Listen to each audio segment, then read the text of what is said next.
Hello everyone, welcome back to our YouTube channel. तर मी तुमच्यासाठी आणि माझ्यासाठी स्पेशली घेऊन आली कोळशावर चालणारी शेगडी.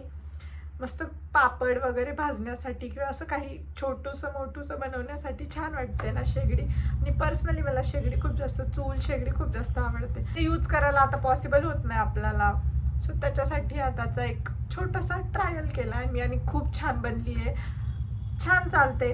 व्हाईट माती, ब्लॅक माती, व्हाईट माती, ब्लॅक माती, व्हाईट, पांढरी माती, काळी माती आणि शेणाचा यूज करून मस्त अशी चूल बनवलेली.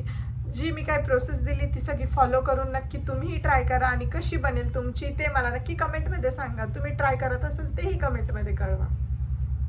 तरी व्हाईट माती आणली जी चूल बनवायची आपल्याला त्याच्यासाठी. आय थिंक सो हे घर पडलेलं होतं गावामध्ये, तर मामांनी तिकडनं जाऊन आणली आहे. त्याची भिंतीची माती आहे. टोकरीमध्ये तिला टाकून तिच्यामध्ये पाणी ठेवलं. हे रात्रभर मुरत ठेवणार आहे म्हणजे माती सॉफ्ट होती. व्हाईट माती होती. आता ही फर्स्ट एकदा चाळून घ्यायची आहे म्हणजे हिच्यामधले जे खडे वगैरे असतील मोठे ते निघून जात. अशी काहीशी चाळून घ्यायची म्हणजे खडे वेगळे होतील आणि माती वेगळी होईल. काहीसं चाळून घ्यायचं. हे सेकंड टाइमच आहे बिकॉज याच्यामध्ये पण खडे राहतात आणि माती सॉफ्ट होण्यासाठी जास्त पाणी टाकतोय. नंतर पाणी हे ओतून द्यायचं आणि खाली राहिलेली माती फक्त आपल्याला यूज करायची. घेतल्यानंतर याच्यामध्ये असे काहीसे एवढे सारे खडे निघाले, त्यामुळे आपण पाणी जास्त टाकतोय त्यामुळे ते व्यवस्थित खडे बाहेर येत आहेत. पण एवढे काहीसे खडे निघाले होते त्यामुळे हे असं सेकंड टाइम चाळणं गरजेचं आहे. त्याच्यामध्ये पण भरपूर सारे बारीक खडे निघाले. चाळणे आम्ही 2 वेळेस वेगवेगळ्या चाळण्या यूज केलेल्या आहेत. पाणी काढून घेतलं आम्ही आणि याच्यावरती जी सॉफ्ट माती आहे ती थोडी काढून घ्यायची. काहीशी अशी वरची माती काढून घ्यायची. नंतर त्याला असं एक सेटल फॉर्म देण्यासाठी, एक सेट करण्यासाठी वरती माती लागणारी ती काढून घेतोय आपण. काळी माती घेतली, त्याच्यामध्ये शेण टाकले थोडं आणि आता ही व्हाईट माती यामध्ये ट्रान्सफर करणार आहोत. म्हणजे याचा एक घट्टसर आपण डो फॉर्म करायचा आहे. त्याने चांगली बाइंडिंग बसेल शेण आणि काळ्या मातीने आणि एक चांगली चूल तयार होईल. काहीसं मळून सर्व एक जीव करून घ्यायचे, त्याने चूल चांगली फॉर्म होईल आपली.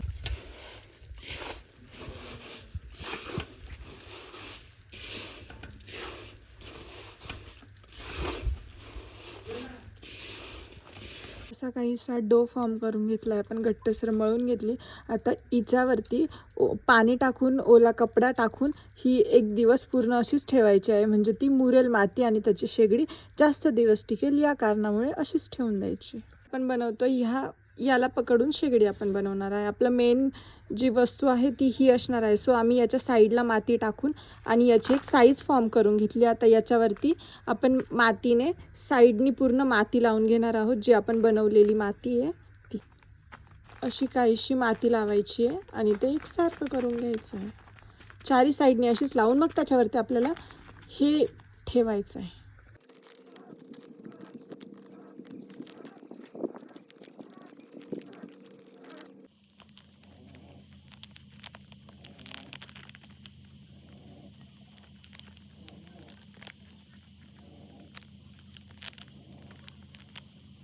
चौकोन बनवून घेतला आहे आपण. आता याच्यावरती आपल्याला ही जाळी ठेवून अगेन सेम असा चौकोन वरती पण फॉर्म करायचा आणि ही याच्यामध्ये पॅक करायची जाळी. अशी काहीशी तुम्ही वरतून पॅक करून दाबून घ्या.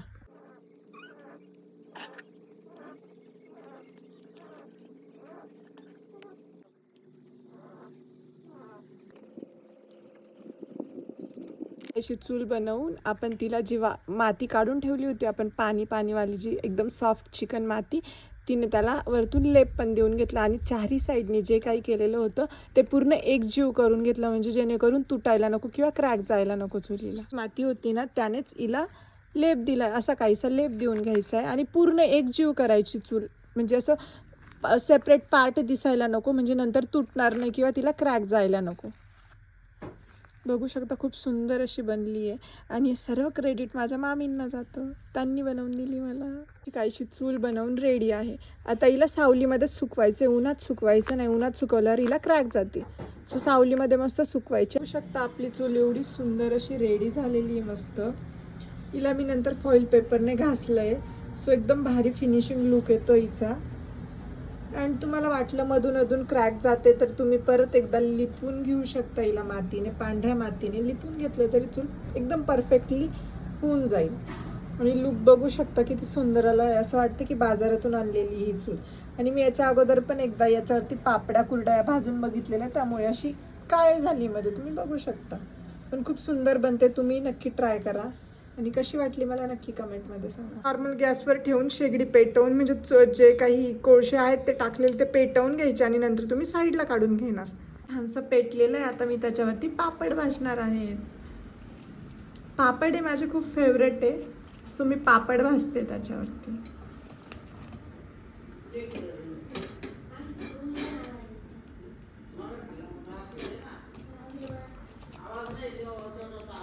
नंतर मी असे काहीसे मस्त असे पापड भाजून घेते. पापड माझे फेवरेट आहे, भाजलेले पापड मला खूप जास्त आवडतात. तुम्ही बघू शकता किती सुंदर पापड भाजला जातो. गॅसवर आपले असे काहीसे पापड भाजले जात नाही. बघू शकता खूप सुंदर असा भाजला गेलेला आहे. सो कुरडई आता मस्त भाजते आपली. आणि याला बोलतात ना आपल्याकडे गावाच्या स्टाईलमध्ये आहारावरची कुरडई. सो तसंच काहीसं आहे. आणि आपले व्लॉग्स कसे वाटतात नक्की कमेंटमध्ये कळवा. Like, comment, share, subscribe. Bye. Thank you for watching.